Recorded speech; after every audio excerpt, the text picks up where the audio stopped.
So in last lecture, we finished with the Coulomb's law.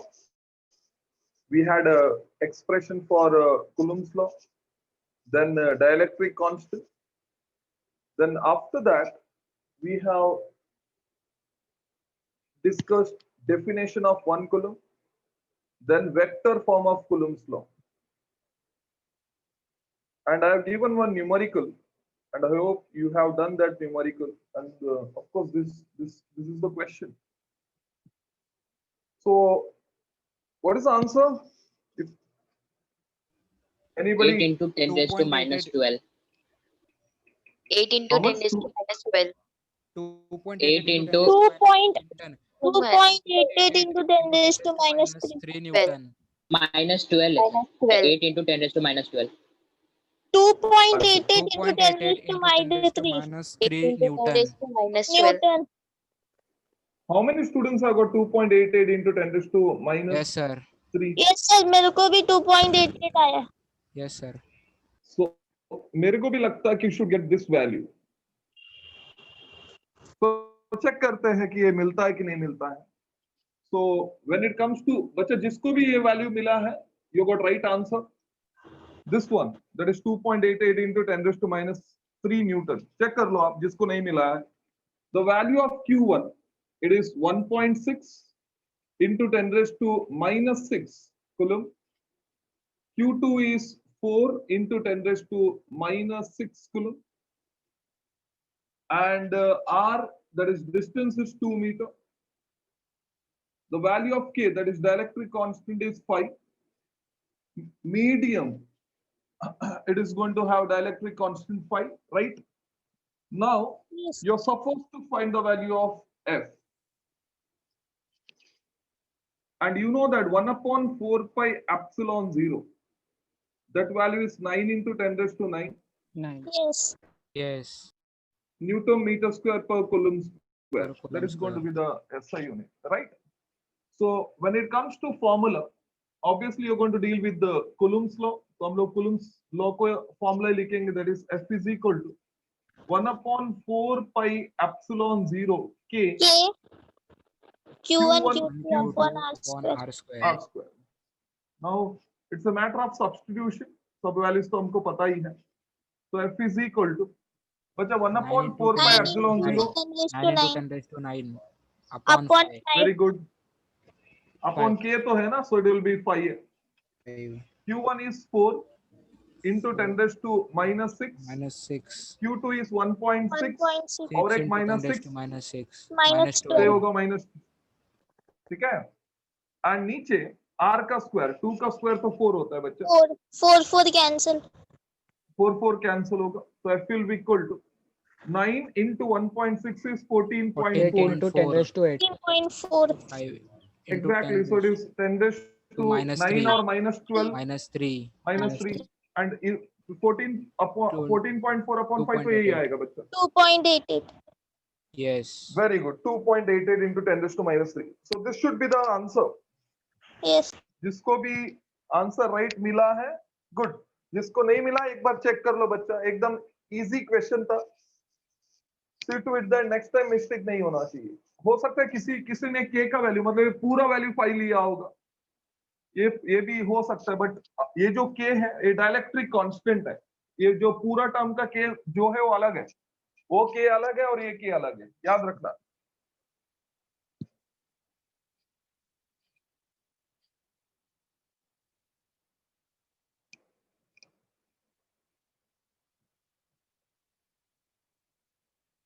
तो जिसको नहीं मिला है, जिसको थोड़ा बहुत कंफ्यूजन था, वो सब लोग नोट डाउन करो इसको. See the procedure, see the steps.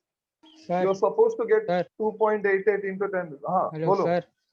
Sir हाँ. स्टार्टिंग में ही वो 9 into 10 raised to 9 है ना, उसमें से एक 10 मतलब 5 से डिवाइड करके 18 into 10 raised to 18 की 10 raised to 8 क्या तो चलेगा? हाँ चलेगा ना, क्यों नहीं चलेगा, चलेगा. बट आंसर तो वही आएगा बच्चा. आप कुछ भी करो, हाँ, yes you sir, should वही get है. this answer. हाँ हाँ ये कर सकते हो.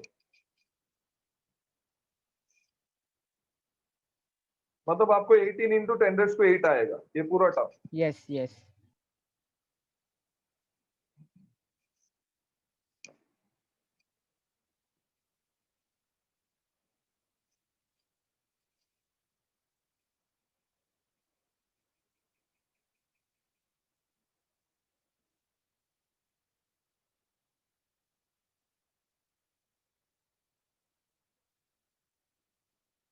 बच्चा हो गया सबका? Yes. Yes. Yes. ठीक, फाइन।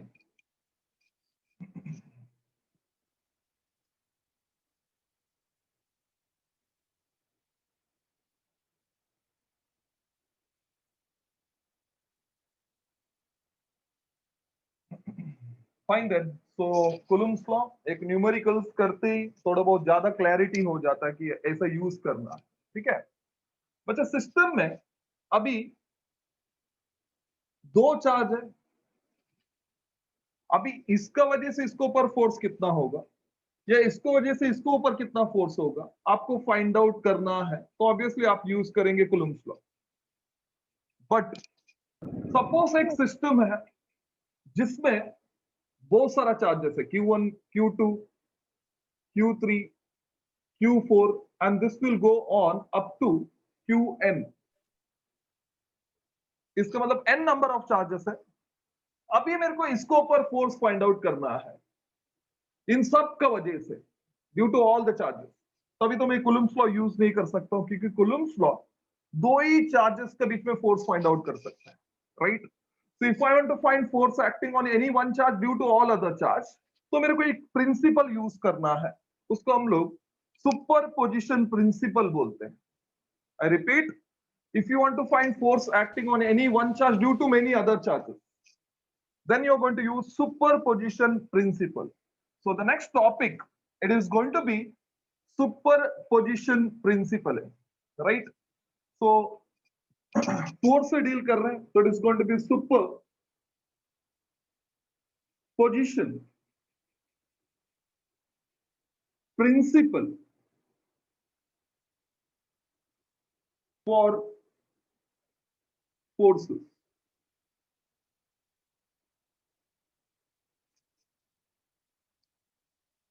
तो ये सुपरपोजिशन प्रिंसिपल क्या बोलता है, एकदम हम लोग डिस्कस करते जाएंगे, विद डायग्राम बना के डिस्कस करेंगे। तो विजुअलाइज करो, एक सिस्टम है जिधर n number of like charges है। So there is a system where we have got n number of like charges, right. तो एक सिस्टम है जिसमें n number of like charges है, so I will consider this is going to be the first charge, that is Q1। Then इसका surrounding में you are going to have n number of charges, this is Q2 and ये Q3, and this will go on up to Qn. This will be the last charge, that is Q1 है। but ये Q1 है, ये Q2, ये Q3, then Q4, Q5 up to Qn। तो ये system है जिधर n number of like charges, right। अभी Q1 और Qn जो है उनका बीच में डिस्टेंस R1n है, तो वैसे ही Q1 एंड Q2 का बीच में जो डिस्टेंस है वो One, two, 1 2 two, बोलो one, बच्चा R12 है। one, two. R1 2 वैसे ही Q1 और Q3 का जो बीच में जो डिस्टेंस है that is 1 3 R13. 1 3. और ऐसे चल this will go on up to R1n, One. ठीक है। तो 1 2 बोलता है तो distance from Q1 to Q2, R13 बोलता हूं तो distance from Q1 to Q3 and R1n बोलता हूं तो distance from Q1 to Qn। क्लियर। अभी आपको क्या करना है, ये जितना भी चार्ज है इसको इसका वजह से ये जो Q1 को ऊपर जो फोर्स लगता है वो फाइंड आउट करना है, राइट।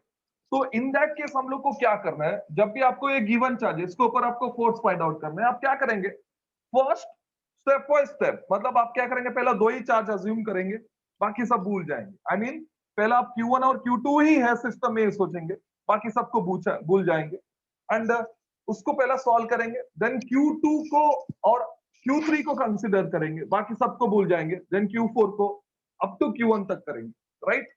बच्चा स्टेप वाइज देखेंगे हम लोग क्या करने वाले। First I will consider Q1 and Q2 only, then आपका सिस्टम में Q3 up to Q1 assume करो कि चार्ज है ही नहीं है, विजुअलाइज करो there is no charge, right. अब ये Q1 and Q2 like charges है, तो अल्टीमेटली ये जो Q1 है Q2 जो है Q1 को रिपल करेगा, तो इसका मतलब ये जो फोर्स है इसका डायरेक्शन ऐसा रहेगा। तो this will be the direction of force, and आपको पता है फोर्स है तो आप उसको F बार लिखेंगे। बच्चे ये फोर्स किसको ऊपर एक्ट हो रहा है? Q1, तो आपको पता है आपको Q1. पहला 1 लिखना है। 1 किसका वजह से एक्ट हो रहा है बच्चा? 2 एग्जैक्टली, तो आपको लिखना है 2। तो यार F12 बार जो है ये force acting on Q1 due to Q2 है। आपको पता ही है ऐसा, I know you have done it in vector form of Coulomb's law. अब इसका यूनिट वेक्टर देना है आपको, एंड आपको पता है इसका यूनिट वेक्टर को R cap. हम लोग यस R कैप से लिखेंगे। So this R will be cap the to direction 1. of you, right? R So cap this to will be 1. the direction. 2-1. So ये 2 R21 cap. Q1 है, R2-1 cap. R Very cap good. 1 2 1. R21 cap, क्योंकि इसका direction of force Q2 to Q1 है, Q2 to Q1। अच्छा समझा इधर? Yes. Yes. Yes. अभी आपका नेक्स्ट स्टेप Q1 और Q3 को कंसिडर करो, बाकी सबको भूल जाओ। So without any explanation, I know this will be the direction of force, Yes. and I will write it as F13, F1-3. 1-3. right? Yes. Yes. And the direction of unit vector R31 cap. R31 cap. R31. 3-1. Very good, but it is going to be R31 cap because it is Q3 to Q1. So I'll write it as R31 cap. So I hope up to this much it is very clear. Yes. Yes. Yes. Now don't think this will go on Q4, Q5 up to Qn तक। तो इसका वजह से जो force है ये direction में आएगा, एंड इसका वैल्यू होगा F bar 1n. F bar 1n. 1 1n bar, right. Yes. Yes. Yes. And ये भी चलते जाएगा। RN1 cap. RN1 cap. RN1 RN1 cap. RN1 cap. R1N1 cap। बच्चे डायग्राम सब समझा? Yes. Yes. Yes. अब ये जो फोर्स मैंने इधर लिखा है ये सब है ना बच्चा, इसको हम लोग इंडिविजुअल फोर्सेस बोलते हैं। क्या बोलते हैं बच्चा? Individual forces. What is that called? Individual forces. Forces. आपको पहला आपको क्या ध्यान रखना है, ये जो इंडिविजुअल फोर्सेस है, इंडिविजुअल, ये आपस में एक दूसरे को इफेक्ट नहीं करता है, ये याद रखना है आपको हमेशा। आपस में इफेक्ट नहीं करता है मतलब सपोज सिस्टम में दो चार्ज है, इन दोनों का बीच में जो फोर्स है ये डायरेक्शन में, इसको ऊपर 4 न्यूटन इधर है, इसको ऊपर 4 न्यूटन इधर है, रिपल्सिव फोर्स है। तो अभी जब मैं तीसरा चार्ज लेके आता हूं ना बच्चा, तो ये चार्ज का वजह से इन दोनों का बीच में जो फोर्स है वो 4 न्यूटन ही रहेगा। मतलब इसका वजह से, चार्ज का वजह से 4 न्यूटन चेंज नहीं होता है। कुछ समझ में आया आपको? इसका मतलब प्रेजेंस ऑफ अदर चार्ज जो है, जो इंडिविजुअल फोर्स को इफेक्ट नहीं करता है, वो पहला भी 4 न्यूटन था, इसका एब्सेंस में भी 4 न्यूटन था, और इसका प्रेजेंस में भी 4 न्यूटन रहेगा, राइट। तो दिमाग में आप एक बात ये कर लो, स्टोर कर लो कि इंडिविजुअल फोर्सेस एक दूसरे को इफेक्ट नहीं करता है। I repeat, individual forces they don't effect each other. बच्चा क्लियर है? Yes. Yes. Yes. Yes. Sir अभी वो सिर्फ रेपल करता है ना, क्या बोल रहे हो? वो सिर्फ रेपल करता है अनलाइक। हाँ, अनलाइक चार्जेस रिपल करता है, बराबर है ना? Like repel कर. Like. Charges repel करते हैं. हाँ, लाइक चार्जेस रिपल करता है, बराबर है ना? So they are all like charges, जो भी मैंने लिया लाइक चार्जेस लिया है। तो इधर भी, सॉरी मैंने बोलते एक अनलाइक बोला होगा, शायद ये लाइक ही चार्जेस है, सो अल्टीमेटली रिपल होगा। सपोज आपने अनलाइक लिया होगा तो अट्रैक्ट होगा, ये 4 न्यूटन है, ये 4 न्यूटन है, ये 4 न्यूटन है, ये 4 न्यूटन। अभी मैं तीसरा चार्ज लेके आया तो ये सब वही रहेगा। बच्चा समझा? Yes. Yes. Yes. ठीक है, फाइन। अभी सुनो बात। अभी ये जो चार्जेस है Q1, Q2, Q3, Q4, Q up to Qn, they are interacting with each other. When I say interacting with each other, मतलब ये एक दूसरे का इलेक्ट्रिक फील्ड में है।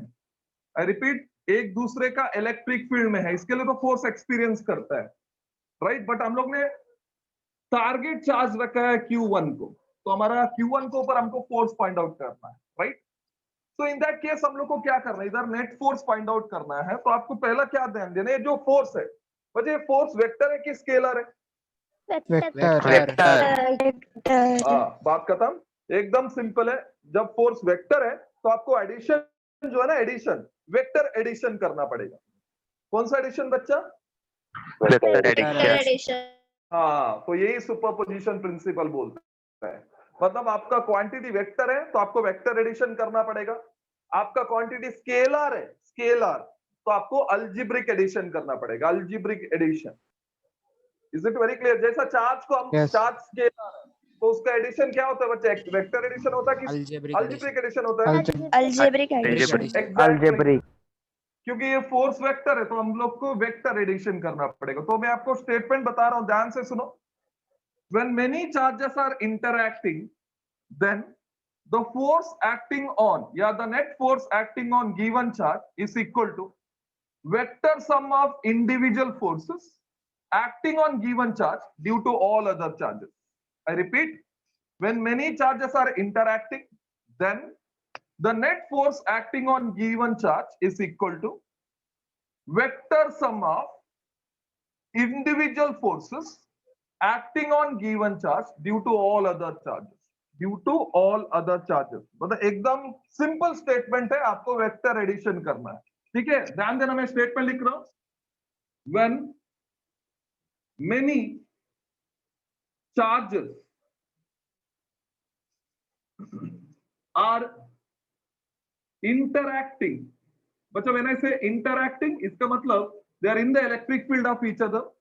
So when many charges are interacting, then the net, total force acting on given charge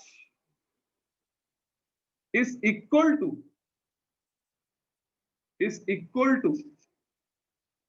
vector sum of, this is very important, vector sum of individual forces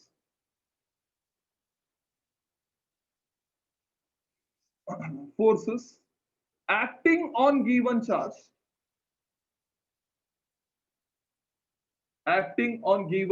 due to all other charges.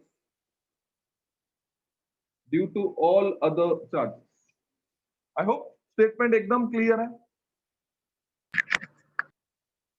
Yes, sir. अभी ये statement लिखो, then आप इतना ही लिखो कि consider n number of like charges Q1, Q2, Q3 dot dot dot Qn respectively, या in free space. इतना लिख दो इसका बाद, क्योंकि इसके बाद में डायग्राम बनाना है। तो आप स्टेटमेंट लिखो, मैं इधर Consider what? मैं लिख लेता हूँ, छोड़ो। So you can write the ये सुपरपोजिशन प्रिंसिपल फॉर फोर्सेस लिखो, देन ये स्टेटमेंट लिखो, देन स्टार्टिंग का इक्वेशन में जो लिखना है वो इधर लिख रहा हूँ, देन ये लिख के डायग्राम बनाना है। Consider n number of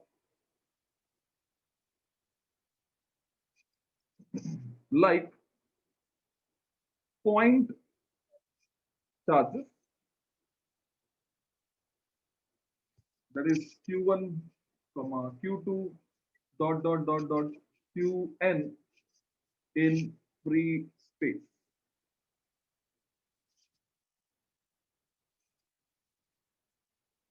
Let R12, R13 dot dot dot dot dot R1n be the distance from Q1 to Q2, Q3, dot qn respectively. That's it. Statement. Then ये जो भी लिखा है मैंने कंसिडर से, देन डायग्राम कंप्लीट करो आप, then हम लोग इक्वेशन लिखेंगे.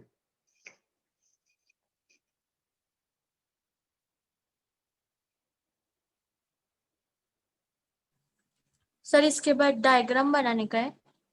हाँ बच्चा, ये सब लिख के देन डायग्राम बनाना है.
Done sir.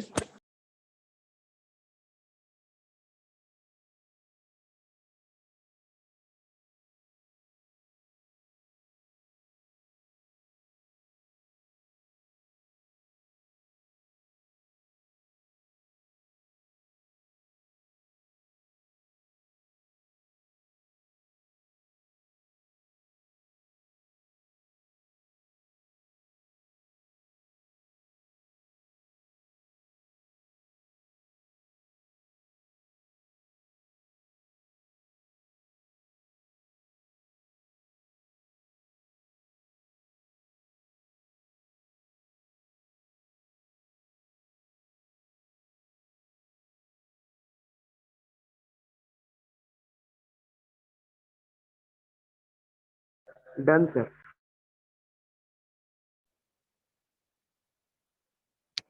बच्चा सबका हो गया, रब करो. Yes. Yes, sir. Oh no. Yes, sir.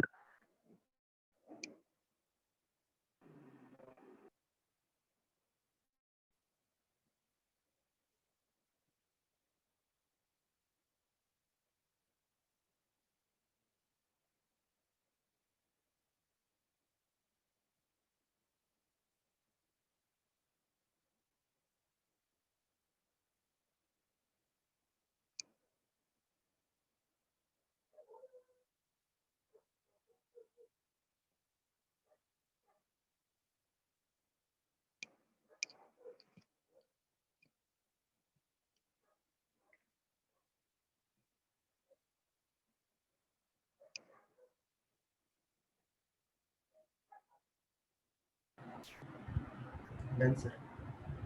Okay, बच्चा हो गया सबका. Yes. Yes. Yes, sir.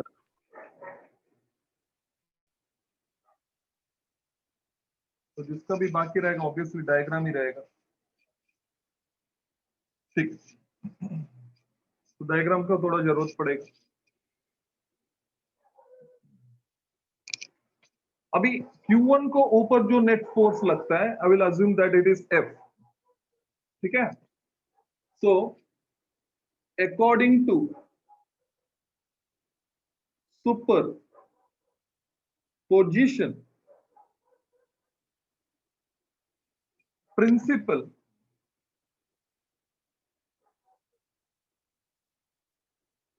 the force acting on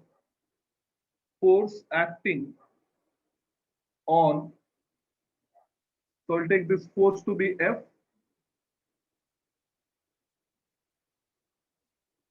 The force acting on Q1 is given by. So obviously it is F bar will be equal to vector sum of individual forces. So definitely आप लिखेंगे F12 bar plus F13 bar plus dot dot dot dot plus F1n bar.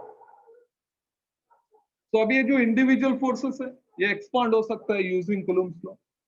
सो using Coulomb's law obviously ये जो individual force जो है उसको expand करके लिख रहा हूं. तो F bar will be equal to, बच्चा ठीक से देखो, F12 बार है तो इट इज फ्री स्पेस में है तो you are going to have 1/4 pi epsilon 0. 1 2 है तो चार्ज Q1 और Q2 होगा. ऑफ कोर्स डिस्टेंस R12 है R12 का स्क्वायर, R12 का स्क्वायर, राइट, R स्क्वायर होता है. एंड इसका डायरेक्शन फिर से डायग्राम में है, that is R21 R21 cap. Don't think हम लोग को डायग्राम से सब कुछ मिल गया इधर ही. Plus Yes. अभी नेक्स्ट वाला F13 के लिए, F13 के लिए obviously you are going to have 1/4 pi epsilon 0. 13 है तो it is Q1 Q3 Q1 Q3 Q3 R13 R13 square R13 का square, R31 cap. R31 R31 के. वेरी गुड बच्चा. सो मतलब परफेक्टली समझ में आया है आपको. तो आगे तो हम लोग डायग्राम का बिना ही लिख सकते हैं.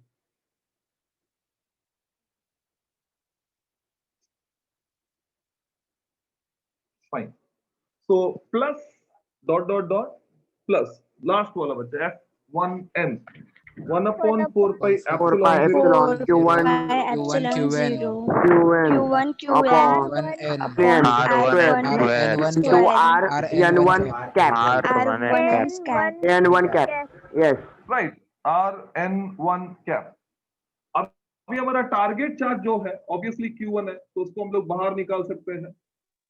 प्लस 4 पाई एप्सिलॉन 0 को बाहर निकाल सकते हैं. उसके बाद जो बचेगा it is Q2 upon R12 square R21 cap plus Q3 upon R13 square into R31 cap plus up to dot dot dot plus last वाला Qn upon R1n square R of course it is N1 cap. ये होगा final equation. This is 1n. बच्चे समझा? Yes. Yes. Yes. Right. अभी suppose like charges का बदले में unlike charge है तो डेफिनेटली यूनिट वेक्टर का जो डायरेक्शन वो चेंज होता है. मतलब इंस्टेड ऑफ फॉर एग्जांपल ये Q1 और ये Q2, अभी तो फिलहाल तो फोर्स ऐसा था, राइट. फोर्स ऐसा है तो आपने डायरेक्शन यूनिट वेक्टर का क्या लिखा, R21 कैप लिखा, बराबर है. Yes. Yes. Yes. सपोज ये प्लस है ये माइनस है तो ऑब्वियसली ये फोर्स का डायरेक्शन ऊपर तो नहीं आएगा, अभी नीचे आएगा, लाइक दिस, राइट. तो इसको तो Yes. F12 बार ही लिखेंगे क्योंकि फोर्स Q1 के ऊपर एक्ट हो रहा है, Q2 की वजह से हो रहा है, तो फोर्स का टर्म तो वही रहेगा. बट यूनिट वेक्टर का जो डायरेक्शन है अभी ऊपर नहीं होगा, ऐसा नहीं, ऐसा होगा लाइक दिस. तो ऐसा होगा तो आप R21 कैप नहीं लिखेंगे बच्चा, 12 कैप लिखेंगे. The direction has changed now. Yes. You agree with me? Yes. Yes. Right. मतलब वो लाइक या अनलाइक के हिसाब से यूनिट वेक्टर का डायरेक्शन क्या होता है, चेंज होता है. Change. क्लियर है? Yes. Yes. ठीक है. तो नोट में मैं लिख रहा हूं जो पहले आपको बताया मैंने. इंडिविजुअल थोड़ा बड़ा ही लिखते थे, individual forces don't affect each other, तो एक दूसरे को अफेक्ट नहीं करता, ये आपको याद रखना, दिस इज वेरी इंपॉर्टेंट। बच्चे कंप्लीट करो।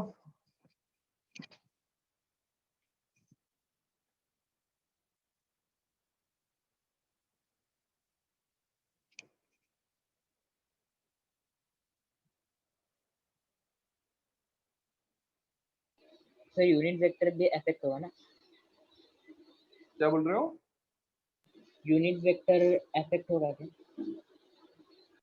यूनिट वेक्टर अफेक्ट होगा मतलब बच्चा लाइक और अनलाइक रहेगा ना, तो यूनिट वेक्टर का वैल्यू चेंज होता है, मतलब टर्म यस। है ना। इंडिविजुअल फोर्सेस तो किधर चेंज हो रहा है, वो तो वही रहेगा ना। यस सर अट्रैक्शन में यूनिट वेक्टर को नेगेटिव में लिख सकते हैं, उसके अंदर डायरेक्ट R21 रहेगा अभी, तो उसको हाँ हाँ हाँ माइनस हाँ, वो कर सकते हो, मतलब मतलब इंस्टेड ऑफ मतलब R12 लिखने का बदले में you can write minus same term that is R21 R2 क्या, यस लिख सकते हो, लिख सकते हो बच्चा, लिख सकते हो।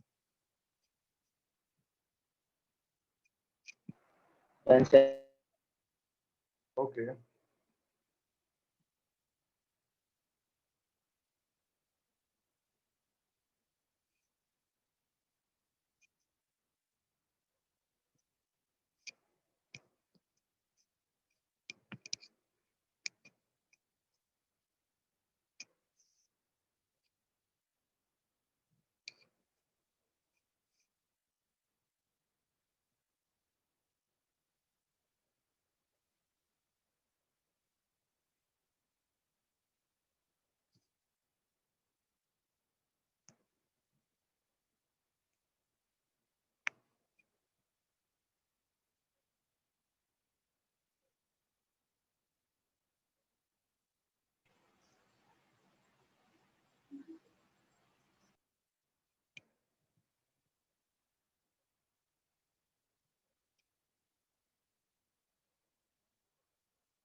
Done, sir.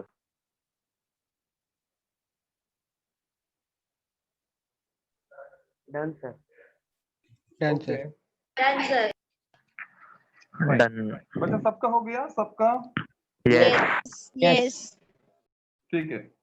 And I think नहीं हुआ तो भी आप खुद लिख ही सकते हैं इसको, क्योंकि आपको स्टेप्स तो पता ही है।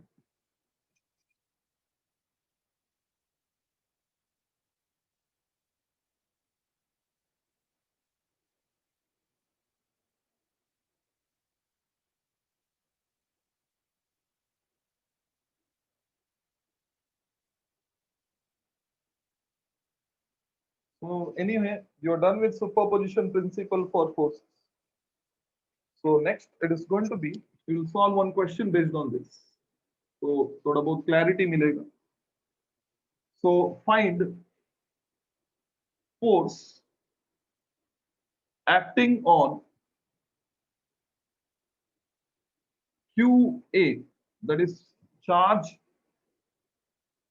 placed at point A, या QA due to QB and QC. मैं आपको समझा रहा, एक डायग्राम दिया जाएगा. So you got a equilateral triangle.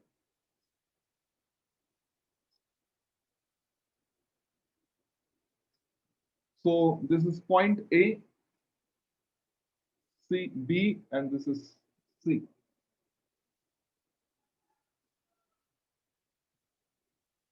So इधर एक चार्ज है, that is QA है. इधर एक चार्ज है, that is QB, and this is QC.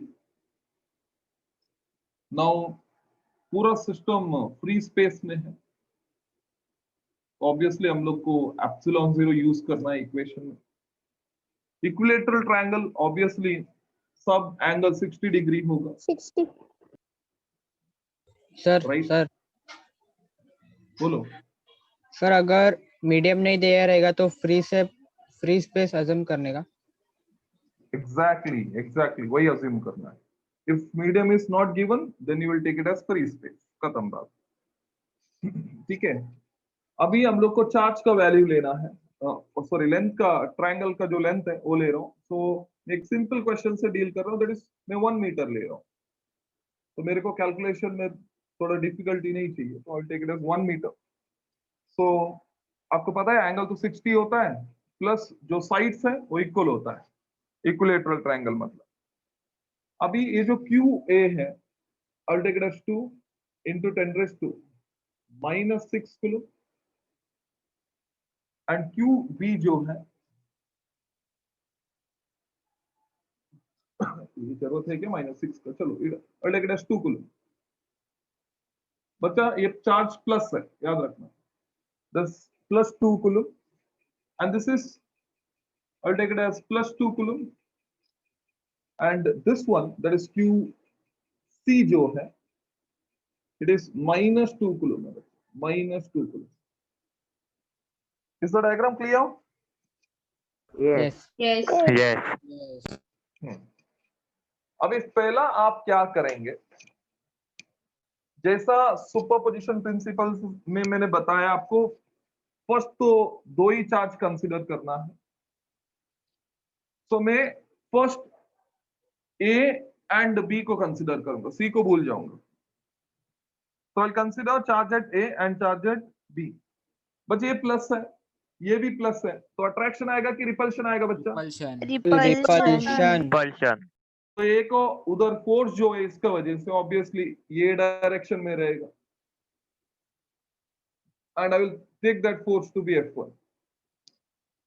I will take that force to be F1, right? So the force acting on QA due to QB is given by, क्या रहेगा बच्चा formula में? F1 ले रहा हूं मैं, तो मैग्नीट्यूड में लिख रहा तो it is 1/4 pi epsilon 0 4 pi epsilon 0 QA QB A QB upon R का स्क्वायर, 1 square. 1 का स्क्वायर नहीं तो R का स्क्वायर, बराबर है? Yes. Yes. तो F1 का वैल्यू क्या आएगा, देखो इधर 1/4 pi epsilon 0 is 9 into 10 raised to 9, जो आपको 10 पता ही है. raised to 9 into 4 2 और a 2, तो obviously it is going to be 4 होगा. 4 4. 36 into 10 raised to 9. हाँ, very good. So it is 1 का square, so it is 36 into 10 raised to 9, of course Newton है. Newton. 36 into 10 raised to 9 Newton. Everybody followed up to this much? Yes. yes ठीक है. Next हम लोग target करेंगे A और C को, A and C को टारगेट करेंगे. बच्चे प्लस है माइनस है, अट्रैक्शन रहेगा कि रिपल्शन? Attraction. Attraction. तो attraction फोर्स ये डायरेक्शन में रहेगा, so this will be the force. So I take this to be F2. क्या ले रहा हूं बच्चा उसको? F2. F2. The force acting on QA due to QC is given by, obviously magnitude में लिख रहा हूं, that is F2 will be equal to 1/4 pi epsilon 0, that is QA QA QC QC. upon upon 1 R square. R square. So without any calculation, should I write it as 36 into 10 raised to 9 Newton? Yes. Yes, yes. Yes. minus 36. Sir, Minus minus 36. Minus 36. हाँ minus आएगा. बच्चे मैं आपको पहले ही बोला कि I am dealing with magnitude, मैं magnitude का बात कर रहा हूँ, तो माइनस तो नहीं लिखूंगा. यस सर आएगा Plus 36 आएगा। into 10 प्लस आएगा। Yes. प्लस आएगा ना। You remember Coulomb's Yes. Law का स्टेटमेंट या बच्चा, मैंने क्या Yes, बोला था sir. आपको स्टेटमेंट में? It is product of magnitude of two charges, you remember, Yes. Yes. है ना? Yes, ठीक है। sir. Yes. अभी हाँ इधर तक समझा बच्चा? तो ऑब्वियसली मैं लिख Yes. सकता हूँ magnitude of F1 will be equal to magnitude of what F2 है, बराबर है? Yes Yes. अभी मेरा बात सुनो बच्चा। अभी ए के ऊपर कितना फोर्स एक्ट हो रहा है बच्चा? कितना फोर्स एक्ट हो रहा है? 2 Two. 2. Two. बराबर है? अभी ये फोर्स वेक्टर है कि स्केलर है बच्चा? Vector. वेक्टर है अरे वेक्टर है, तो वेक्टर है तो आपको वेक्टर एडिशन करना पड़ेगा। Yes Yes. Vector addition Yes. में दो टाइप है, एक ट्रायंगल लॉ ऑफ एडिशन है और एक parallelogram of law of addition है। तो आप कौन सा करेंगे? Triangle Triangle. ट्रायंगल लॉ करेंगे, बराबर है? Yes. Yes. Yes. अच्छा, ट्रायंगल लॉ क्या कब किया जाता है? When we have got two vectors in such a manner, एक का टेल जो है ना दूसरे का एज पे कनेक्टेड है, तब हम लोग को रिजल्टेंट ये मिलता है। ऐसा कुछ सुना है आपने? Yes Yes. Yes. Yes. अभी सपोज दो वेक्टर का टेल एक दूसरे पे कनेक्टेड है, so they this two they represent adjacent sides of the parallelogram. तो Parallelogram. अल्टीमेटली आप इधर पैरेललोग्राम रिजल्टेंट बीच जो में से, डायगोनल yes. देगा। डायगोनल यस तो बताइए आपको फर्स्ट या second, which one will do? Second. First. Second. And Second. Second. Come on बच्चा, सेकंड है ना? Second Yes. Yes. Second. Yes. दोनों वेक्टर एक पॉइंट से शुरू हो रहा है बच्चा, दोनों वेक्टर एक पॉइंट से शुरू हो रहा है, राइट? दो वेक्टर यस Yes. ऑर्डर पे नहीं है, समझ में आता है ना आपको? Yes. Yes. ठीक है, तो दोनों ये वेक्टर एक ही पॉइंट से शुरू हो रहा है, so they represent adjacent sides of the parallelogram. So ultimately आपको पता है रिजल्टेंट जो है डायगोनल उसका डायगोनल देगा, दैट इज दिस। ये होगा net force which we will take it as F। ठीक है, अभी ये F है बच्चे, ये 60 है ना टोटल, ये 60 है ना टोटल। Yes. कितना होता है बच्चा एंगल? 180. 180 180. थोड़ा देंगे, ये बनेगा 120। 120. 120 तो दोनों F1 और F2 के बीच में एंगल कितना रहेगा? 120। 120 very clear? Yes. Yes yes ठीक है, तो नेट फोर्स कैलकुलेट करेंगे। So therefore net force is given by बच्चा पैरेललोग्राम का याद है आपको क्या लिखते हैं हम लोग? F will be equal to, ऐसा कुछ Root सुना है of- आपने? Root Root of p square plus q Q square square plus Q Q square two plus PQ Q cos square theta. plus 2PQ cos theta. I hope you remember, right? Yes Yes. Yes.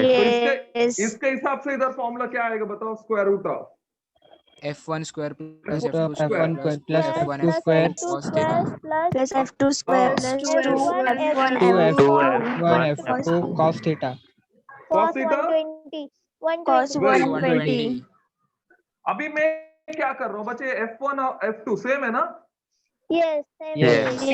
मैं सब कुछ F1 लिख रहा हूँ, सब कुछ F1 लिख 2 रहा हूँ, times so it will become F1 square ये F1 square it will become how many times? 2 F1 times. square F1 2 times. F1 square. F1 square. 2 Plus F1 2 F1 square 2 F1 square. बराबर है? F1 square. Yes Yes. Yes. अभी बताओ cos 20 का value क्या है? 1/2 Minus 1/2. बच्चा is it 1/2 या -1/2?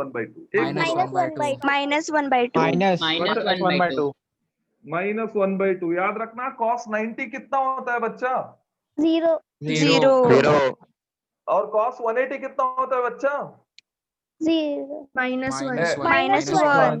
That's तो one. समझ जाओ, cos 90 0 है, cos 180 -1 है, तो अल्टीमेटली 90 का आगे वैल्यू जो आएगा वो माइनस में रहेगा। Minus Minus 1. यस पक्का समझा?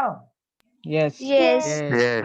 बच्चे ये 2 और ये 2 कैंसिल होगा, ये 2 और ये 2 कैंसिल होगा, और ये माइनस और ये plus, it will become minus. So you'll have F is equal to square root of 2F1 square minus F1 square, बराबर है? Yes. Yes. Yes.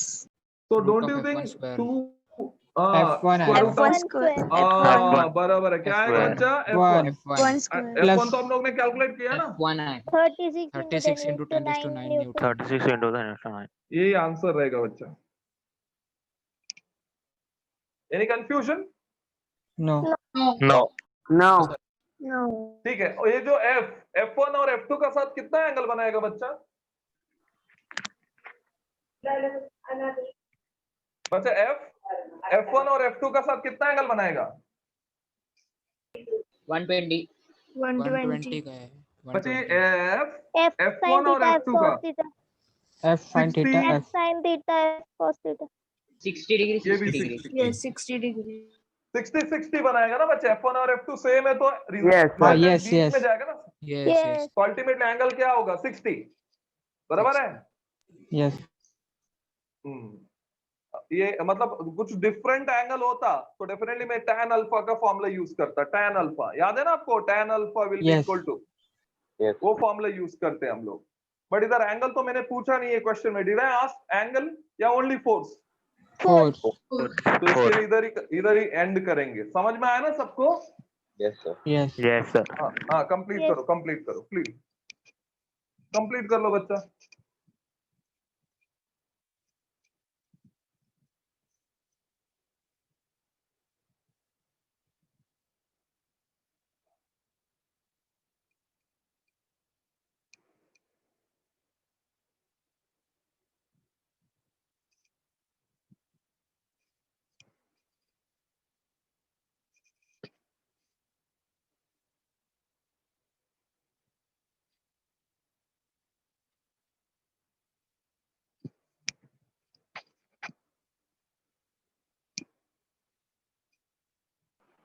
Done, sir.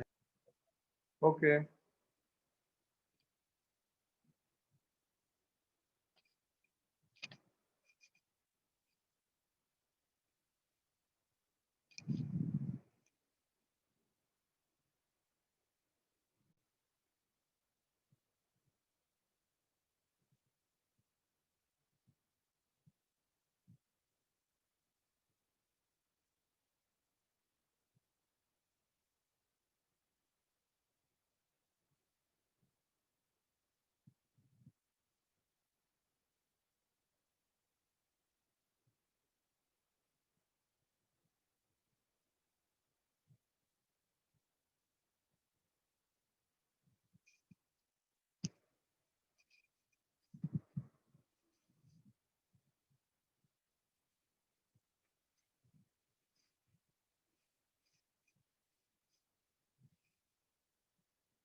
Done, sir. Done.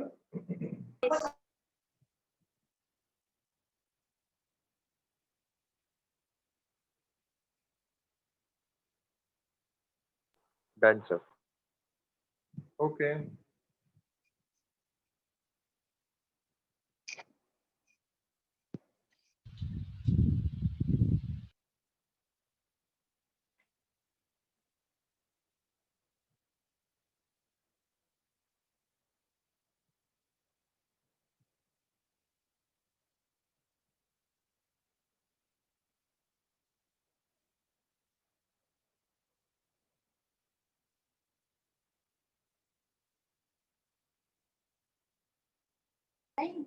Done, sir. Okay हो गया बच्चे सबका लिख के? No. Yes. Wait. Yes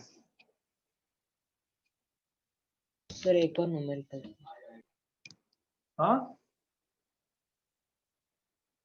क्या बोल रहे हो एक बच्चा? और न्यूमेरिकल का हाँ दे numerical. रहा हूँ एक और। हाँ यही टाइप का बोल रहे हो ना?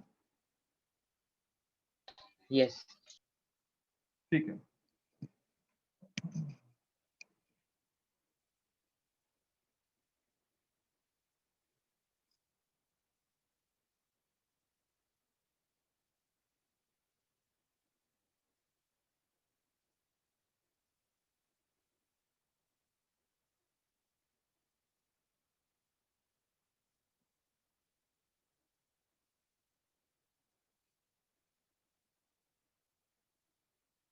denser. Okay.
Sir, voice is not coming. कुछ बोल नहीं रहा हो बच्चा। Okay, sir. एक बार सबका हो गया तो डेफिनेटली मैं एक्सप्लेन करूंगा बच्चा। नहीं सर, आपके वॉइस पे वो ग्रीन दिखा रहा था ना, इसीलिए मुझे लगा आप बोल रहे हैं। अच्छा अच्छा, ओके ठीक है। तो मैं थोड़ा मन में कैलकुलेट कर रहा हूँ ताकि आंसर थोड़ा बहुत मैनिपुलेशन करके आ सके।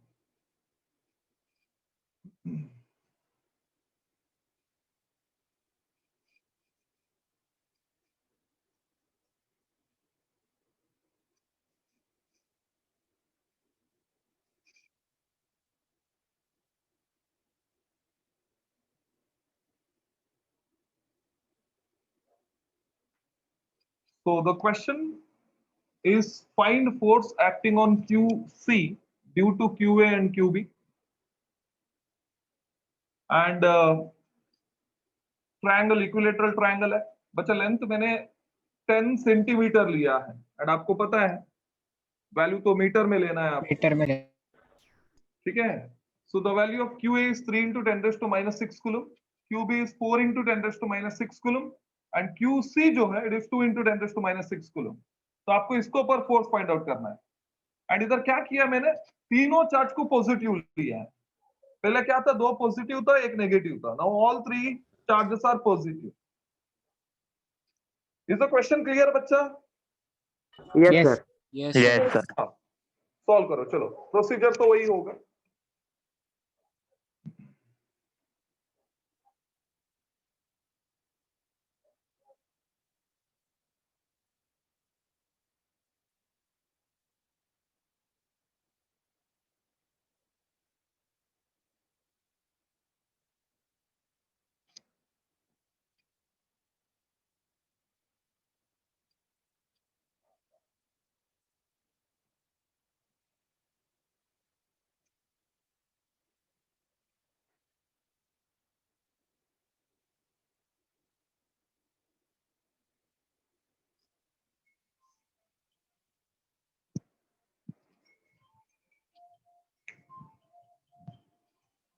सर थोड़ा स्क्रीन ब्लर है।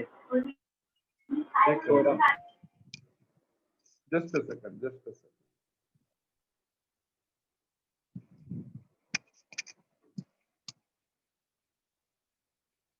Is it okay now? Yes, sir.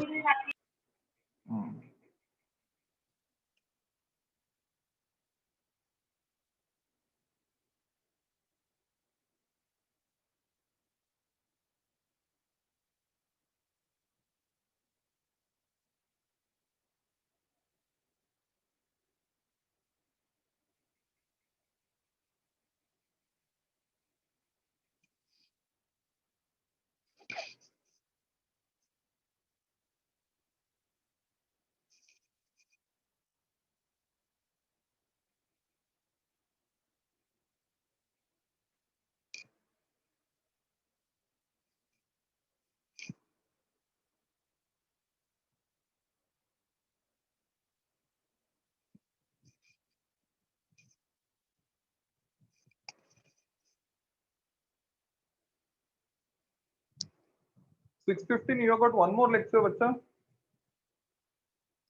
No. No. No. No ना, ठीक है। तो ये सॉल्व कर लो बच्चा।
सर यस सर वो 10 सेंटीमीटर को मीटर में कन्वर्ट करने का।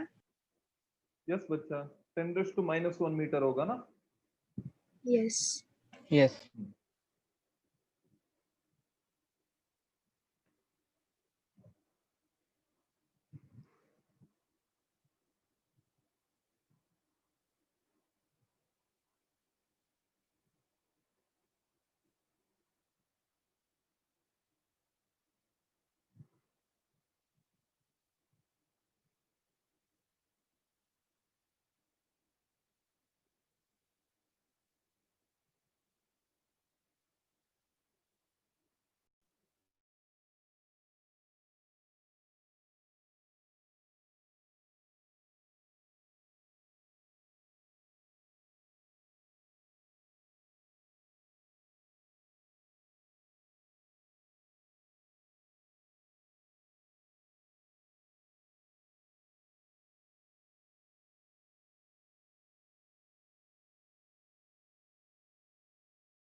Done sir.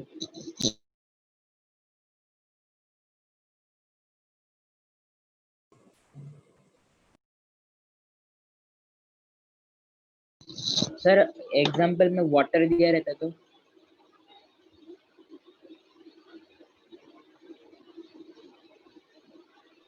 उसका डाइलेक्ट्रिक कांस्टेंट आपको Yes. देंगे वाटर या फिर मीडियम दिया तो। एयर से एयर को छोड़ के बाकी कुछ भी है they should give you the value of dielectric constant. क्या आंसर मिला जिसको भी हो गया है फाइनल यस आंसर? सर हो गया सर। क्या क्या मिला? 126 into 10⁻⁻5 न्यूटन। -5 न्यूटन। ठीक है 126 into 10⁻⁵। कोई है जिसको मिला है और आंसर?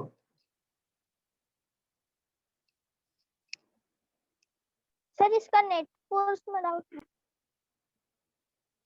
क्या डाउट है बच्चा? एंगल क्या आ रहा है? सर इसमें ट्रायंगल लगेगा। ट्रायंगल लॉ लगेगा। Yes sir. Yes sir triangle वाला लगेगा।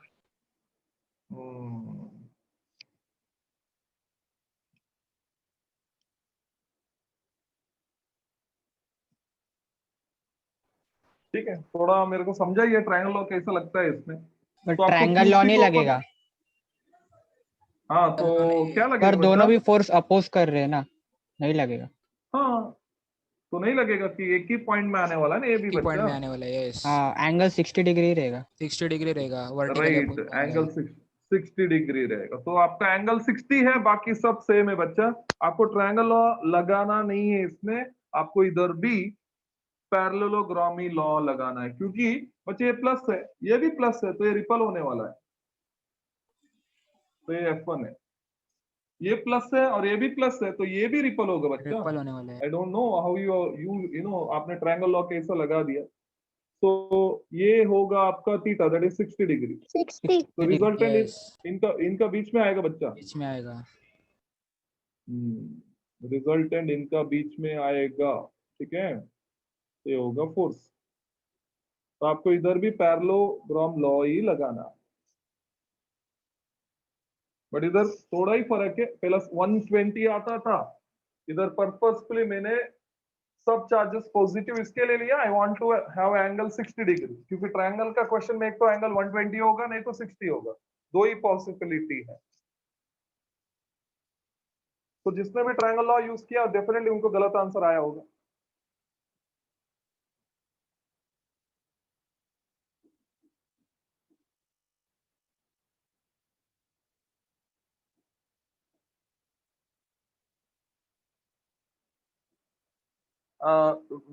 It will take more time या आंसर आ जाएगा बच्चा? ज्यादा टाइम लग रहा है तो कल आप घर पे सॉल्व सर करो, आ कल जाएगा देखेंगे। अभी। Sir 10.94 Newton. Sir more time. कितना मिला बच्चा? 10.94 न्यूटन। 10.94 10.94 okay Newton. पावर कुछ नहीं है ना, नो। तो ये पक्का रॉन्ग रहेगा बच्चा।